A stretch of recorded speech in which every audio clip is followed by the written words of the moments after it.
Taste the Daily. Chennai மயிலாப்பூரில் வழி கேட்டு வந்த 13 வயது சிறுமிக்கு போலீஸ் பூத் மற்றும் ஜீப்பில் வைத்து பாலியல் தொல்லை அளித்த போக்குவரத்து காவலர். நிர்வாக திறனற்ற ஸ்டாலினின் திமுக ஆட்சியில் வேலியே பயிரை மேய்ந்த கதையாக பெண்கள் மற்றும் சிறுமிகளுக்கு பாதுகாப்பு தர வேண்டிய காவலரே சிறுமிக்கு பாலியல் தொல்லை கொடுத்த அவலம்.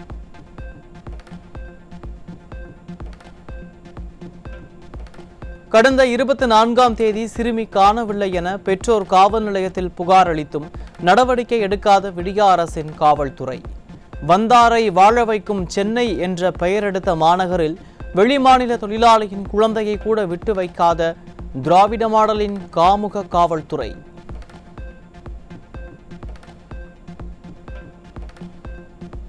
தமிழகத்தில் போதைப் பொருள் விற்பனையும் சிறுமிகள் வன்புணர்வு சம்பவங்களும் நடைபெறாத நாளே இல்லை என மக்கள் குற்றச்சாட்டு.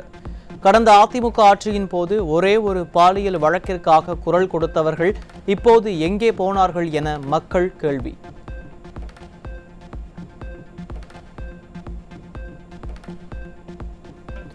விருதுநகர் மாவட்டம் ஆமத்தூர் பகுதியில் அரசு பள்ளியில் படித்து வந்த 3 மாணவர்களுக்கு பாலியல் தொல்லை கொடுத்த வியாபாரி போக்சோ சட்டத்தில் சிக்கினார். நிர்வாக திறனற்ற திமுக ஆட்சியில் பெண் குழந்தைகளை தொடர்ந்து சிறுவர்களுக்கும் பாலியல் தொல்லை கொடுக்கும் நபர்கள் மீது கடும் நடவடிக்கை எடுக்க வேண்டுமென மக்கள் வலியுறுத்தல்.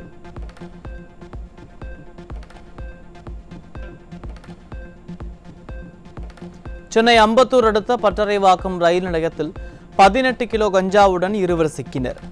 திமுக ஆட்சியில் கஞ்சா, குட்கா போன்ற போதைப் பொருட்களின் விற்பனை படுஜோராக நடைபெறுவதாக மக்கள் குற்றச்சாட்டு.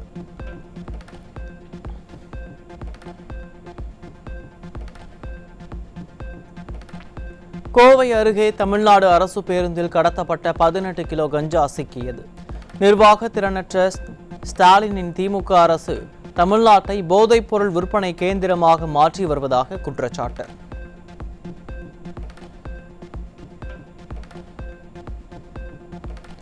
சென்னை பூந்தமல்லி அடுத்த நசரத்பேட்டையில் சூட்கேஸில் 21 கிலோ கஞ்சா கடத்தி வந்த நபர் சிக்கினார்.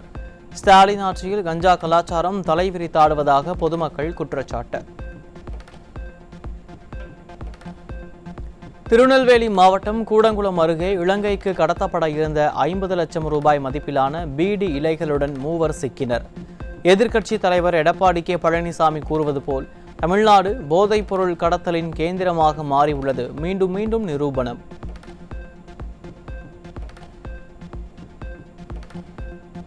திருநெல்வேலி மாவட்டம் தச்சநல்லூர் அருகே காரில் கடத்தப்பட்ட 190 கிலோ குட்கா சிக்கியது. நிர்வாக திறனற்ற ஸ்டாலின் ஆட்சியில் இளம் தலைமுறையினரை சீரழிக்கும் போதைப் பொருட்கள் கடத்தல் அதிகரித்துள்ளதாக பொதுமக்கள் குற்றச்சாட்டு.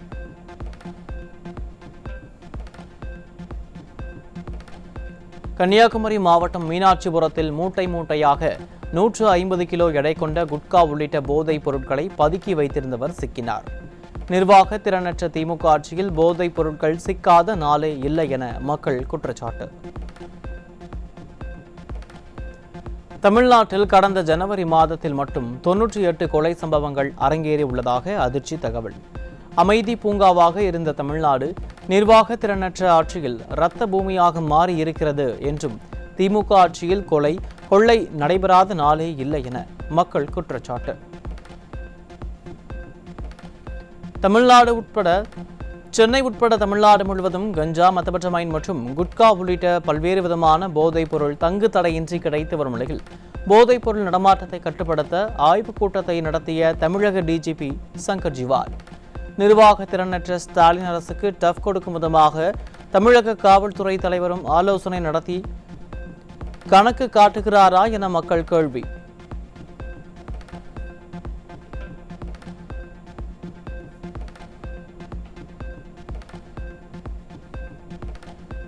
நாடாளுமன்றத்தில் மத்திய பட்ஜெட் கூட்டத்தொடரின் தொடக்கத்திலேயே வழக்கம் போல் அமளியில் ஈடுபட்ட எதிர்க்கட்சிகளின் கடும் அமளிக்கிடையே பட்ஜெட்.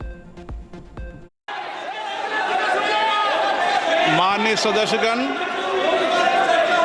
आइटम नंबर 1, बजट के बाद राज्यपाल अभिभाषण में आपको पर्याप्त अवसर दूंगा। मेरा आपसे निवेदन है, नहीं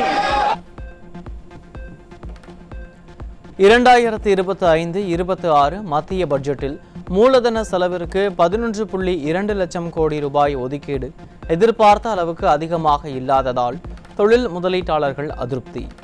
Larson and Toubro, PNC, Infratech, NBCC போன்ற நிறுவனங்களின் பங்குகள் வீழ்ச்சி கண்டுள்ளதால் தொழில் வளர்ச்சி மற்றும் பொருளாதார முன்னேற்றம் பாதிக்கக்கூடும் என கவலை. மத்திய பட்ஜெட்டில் ரயில்வே மற்றும் விமான விபத்துகளுக்கான பாதுகாப்பு நடவடிக்கைகள் குறித்த ஏற்பாடுகள் மற்றும் சாலை போக்குவரத்து காப்பீடு இல்லை. ஒட்டுமொத்தமாக பல துறைகளில் உள்ள முக்கியமான பாதுகாப்பு நலத்திட்டங்கள் மற்றும் பிரச்சினைகளை மத்திய பட்ஜெட் தீர்க்க தவறிவிட்டது.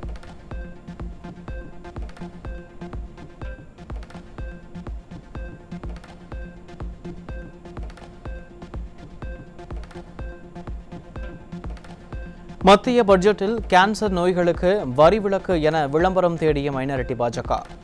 தமிழகத்தில் முடங்கி போய் உள்ள செங்கல்பட்டு கேன்சர் மருந்து ஆராய்ச்சி நிறுவனத்தை மீண்டும் புத்துணர்ச்சி கொடுத்து ஆராய்ச்சி மற்றும் உற்பத்தியை தொடக்க நிதி ஒதுக்காத அவலம். உயர்கல்வி மற்றும் தொழில்பொருள் ஆராய்ச்சி துறைகளை மேம்படுத்துவதற்கான முயற்சிகள் அல்லது ஆராய்ச்சிக்கு நிதி எதுவும் இல்லை. பயிர் பாதுகாப்பு, பேரிடர் தொடர்பான இழப்புகள் அல்லது உற்பத்தி மேம்பாடு ஆகியவற்றின் அடிப்படையில் விவசாயிகளுக்கான ஆதரவை பட்ஜெட்டில் சேர்க்கப்படவில்லை என குற்றச்சாட்டு.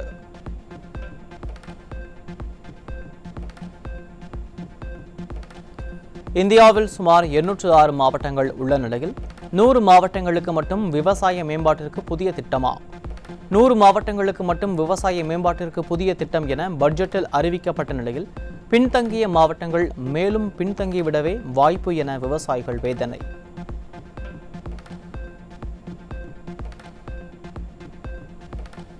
வட மாநிலங்களில் யூரியா தொழிற்சாலை திட்டம் அமைக்கப்படும் என்ற அறிவிப்பால் தென் மாநிலங்கள் புறக்கணிக்கப்படுவதாக விவசாயிகள் வேதனை.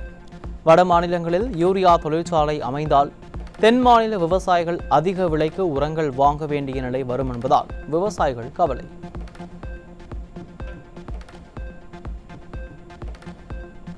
இரண்டாயிரத்து 16க்கு பின் நிறுவப்பட்ட ஐஐடிகளுக்கு திட்டங்களை வகுத்துள்ள மைனாரிட்டி பாஜக அரசு சென்னை ஐஐடிக்கு முக்கியத்துவம் தராதது ஏன்? உலக புகழ் பெற்ற சென்னை ஐஐடி கல்வி நிறுவனத்துக்கு எந்த சலுகையும் வழங்காதது தமிழகத்திற்கு பெரிய ஏமாற்றமே.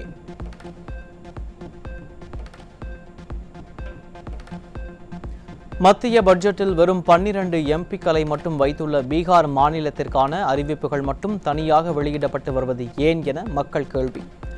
மைனாரிட்டி பாஜக அரசுக்கு நிதிஷ்குமார் ஆதரவு அளித்து வருவதால் ஐஐடி பாட்னா விரிவாக்கம், புதிய விமான நிலையங்கள் என அம்மாநிலத்திற்கு மட்டும் முக்கியத்துவமா என கேள்வி.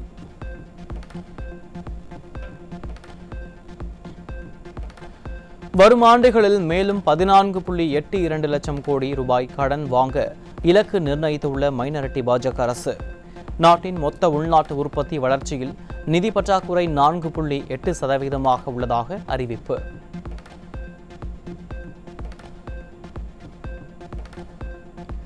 மத்திய பட்ஜெட்டில் வருமான வரி விலக்கு உச்சவரம்பு 7 லட்சத்திலிருந்து 12 லட்சம் ரூபாயாக உயர்வு.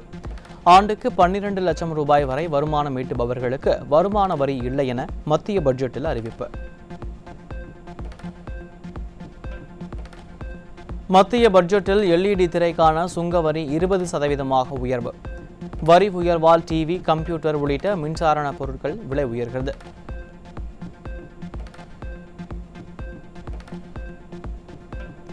மத்திய பட்ஜெட்டில் காப்பீட்டுத் துறையில் 100% அந்நிய முதலீட்டை திறந்துவிட்ட மைனாரிட்டி பாஜக அரசு மேக் இன் இந்தியா, அகண்ட பாரதம், பாரத் மாதா கி ஜெய் என கூறும் லட்சணம் இதுதானா என மக்கள் கேள்வி.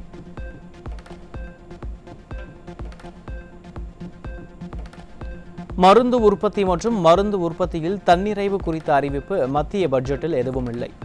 அனைவருக்கும் பொதுவான பாதுகாப்பான மருத்துவம், சுகாதாரமான குடிநீர், சுகாதாரமான காற்று, அத்தியாவசிய கல்வி குறித்த அறிவிப்பு இல்லை என்பது பெருத்த வேதனை என மக்கள் குற்றச்சாட்டு. இந்திய மக்கள் தொகையில் 1 லட்சத்துக்கு மேல் சம்பளம் வாங்குபவர்கள் 1% முதல் 2% மட்டுமே உள்ளதாக ஆய்வில் தகவல். ஆனால் ஆண்டுக்கு 12 லட்சம் ரூபாய் வரை வருமானம் பெறுபவர்கள் வருமான வரி செலுத்துவதில் இருந்து விலக்கு அளித்து இந்தியா ஒளிர்வது போல மைனாரிட்டி பாஜக அரசு வெற்றி விளம்பரம் தேடுகிறதா என வாடிக்கையாளர்கள் கேள்வி.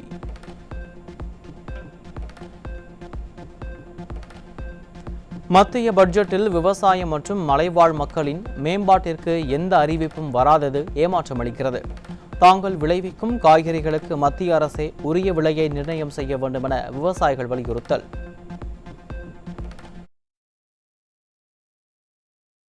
விவசாயிகள் மீண்டும் மீண்டும் நசுக்கப்படுகிறார்கள். இதுக்கு ஒரு தீர்வான முடிவு வர வேண்டும் என்றால் மத்திய அரசு பட்ஜெட்டை எதிர்கால பட்ஜெட்டில் மாற்றி அமைக்க வேண்டும். இன்னைக்கு வெளியான பட்ஜெட்டில் சிறு குறு தொழில், இதுவும் கைத்தொழில், இதுக்கு பட்ஜெட் ஒதுக்காது. எங்களுக்கு மன வேதனை அளிக்குது. அதனால இது கவர்மெண்ட் 2024-25 பொருளாதார பட்ஜெட்டில் தனிநபர் வருமான வரம்பை மட்டும் உயர்த்தியுள்ளதால் இது ஒரு மாயாஜால மற்றும் வார்த்தை ஜாலங்கள் நிறைந்த பட்ஜெட். அதிமுக பொதுச் செயலாளர் எடப்பாடி கே பழனிசாமி குற்றச்சாட்டு.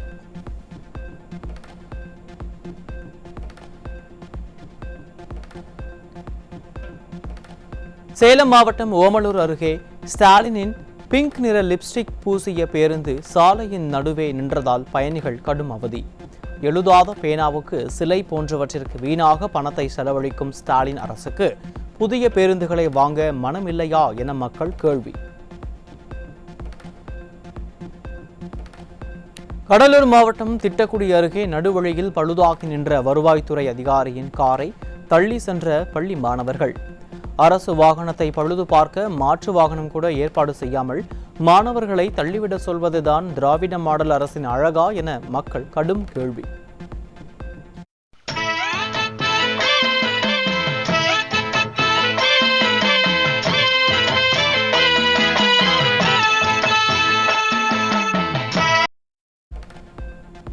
பிப்ரவரி மாதம் இந்தியாவில் சராசரியை விட அதிக வெப்பநிலை இருக்கும் என்பதால் கோதுமை சாகுபடி பாதிக்க வாய்ப்பிருப்பதாகவும் விலை உயரும் அபாயமும் இருப்பதாக அதிர்ச்சி தகவல்.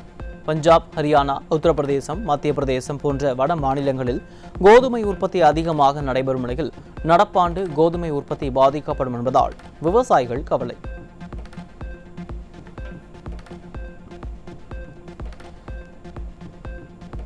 அண்ணா பல்கலைக்கழக மாணவி பாலியல் வன்கொடுமை வழக்கின் எஃப்ஐஆர் வெளியான வழக்கில் விசாரணை என்ற பெயரில் பத்திரிகையாளர்கள் மிரட்டப்படுவதை கண்டித்து ஸ்டாலின் அரசுக்கு எதிராக சென்னையில் பத்திரிகையாளர்கள் ஆர்ப்பாட்டம். விசாரணை என்ற பெயரில் பத்திரிகையாளர்கள் செல்போன்களை பறிமுதல் செய்து வரும் சிறப்பு புலனாய்வு குழுவின் நடவடிக்கையை கண்டித்து கண்டன முழக்கம்.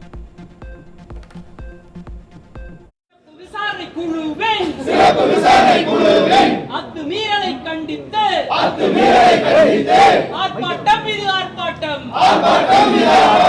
பத்திரிகையாளர்களின் ஆர்ப்பாட்டம். காவல்துறையே SITA விசாரணை என்ற பெயரில் மிரட்டாதே மிரட்டாதே. கும்பகோணம் அரசு கல்லூரியில் இளங்கலை 2ஆம் ஆண்டு பயிலும் மாணவிக்கு கல்லூரியிலேயே குழந்தை பிறந்ததால் அதிர்ச்சி. அரசு கல்லூரிகளில் போதிய விழிப்புணர்வை ஏற்படுத்தாமல் உயர்கல்வித்துறை தூங்கிக் கொண்டிருக்கிறதா என பொதுமக்கள் ஆவேசம்.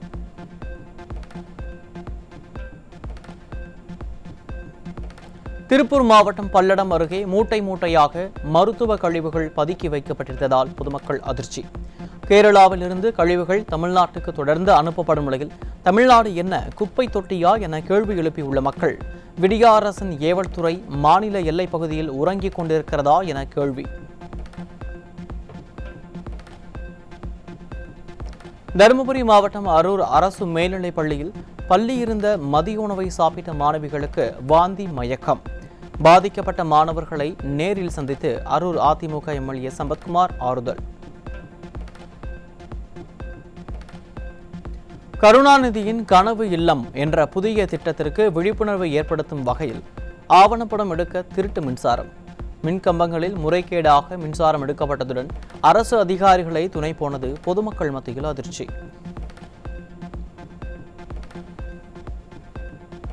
கடலூர் மாவட்டம் திட்டக்குடி அருகே தடை செய்யப்பட்ட ஹார்ன்ஸ் பாக்கெட்டுகளை விற்ற ஒருவர் பிடிபட்டார். குட்கா பொருட்களை விற்பனை செய்யும் மொத்த வியாபாரிகளை விடிய அரசு கைது செய்யுமா என மக்கள் கேள்வி.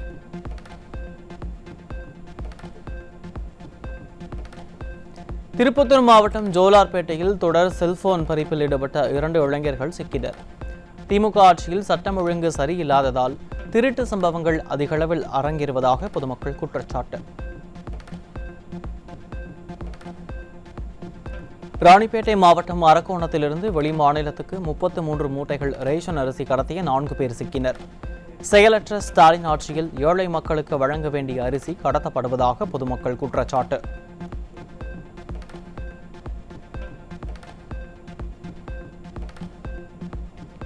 கோவை மாவட்டம் கவுண்டம்பாளையம் பகுதியில் கஞ்சா விற்பனை செய்த மகனை கைது செய்த காவல்துறையை கண்டித்து தீக்குளித்த தந்தை.